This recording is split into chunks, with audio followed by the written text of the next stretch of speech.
Hey everybody, this is Markilius08 coming to you live with another update for my Valhalla project log.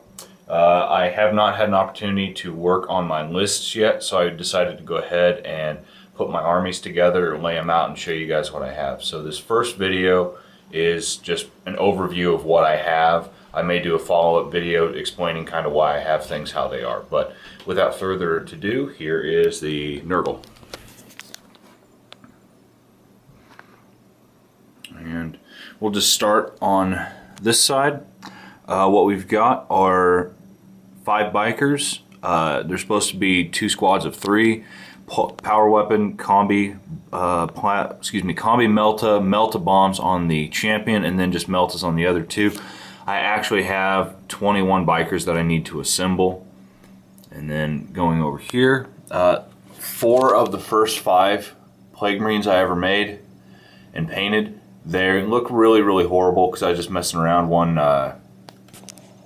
weekend when we were hanging out over at a buddy's house.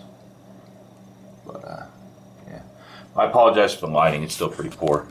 And then what we have here are 3 squads of 7 with 2 plasmas in each.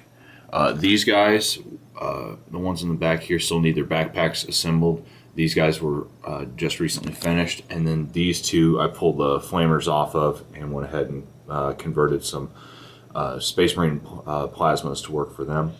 And then I've got an additional 5 guys over here. They just kind of fit, where I need them when I have to upgrade squad sizes. So that's pretty much it for the Plaguemarines. Over here we've got a Dread. Let me see if I can get this in focus better. He's one of the first things I painted with the paint scheme, and that's what kind of made me sold on it, as how putrid and nurgly it looks, how glossy and everything. But Hellbrood, I guess, is what they are now. So I haven't used him in a game yet. He's probably not going to see much usage, but I've got a really good idea for a base for him. And over here we've got Typhus, the Herald of Nurgle, fine cast model. Was fairly happy with it, wasn't too terrible. And then I've got 5 Terminator retinue for him. Got a power axe. That thing there counts as a power fist. And then I've got 2 lightning claws and a standard power fist. Excuse me, that counts as a chain fist. But those are with the Forge World bits. And then over here we've got 2 squads of 30 Mantic zombies. This is what they look like when I'm finished.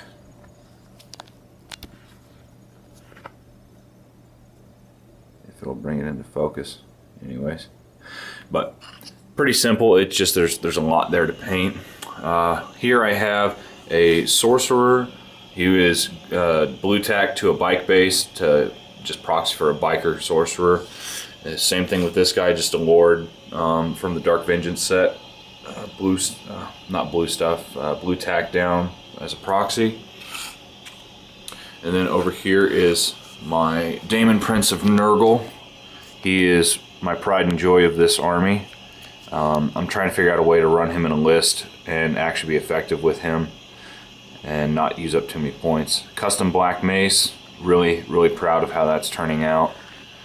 Also wings from the fantasy zombie dragon, which leads me to my first Helldrake, a fantasy zombie dragon. Use the heat gun to reposition the wings. The wings actually, they're on this side, but they actually reverse, and they're supposed to be on either side because it hangs down because he's crawling on the ground, if you've ever seen the model. So that's going to be my proxy Helldrake. I've got another one. I've got an idea for how to do him, but for the most part, that is the army. What I want to do is I also want to get these symbolize 3 obliterators that I'm going to either purchase or build myself. So that is pretty much it for my Nurgle force. The only other thing that's not shown is my Defiler I've named Otis. He's still a work in progress, and I'm not going to bother to grab him right now. So I'm going to keep this one short and sweet. That is the Nurgle force, and coming up next will be the Grey Knights.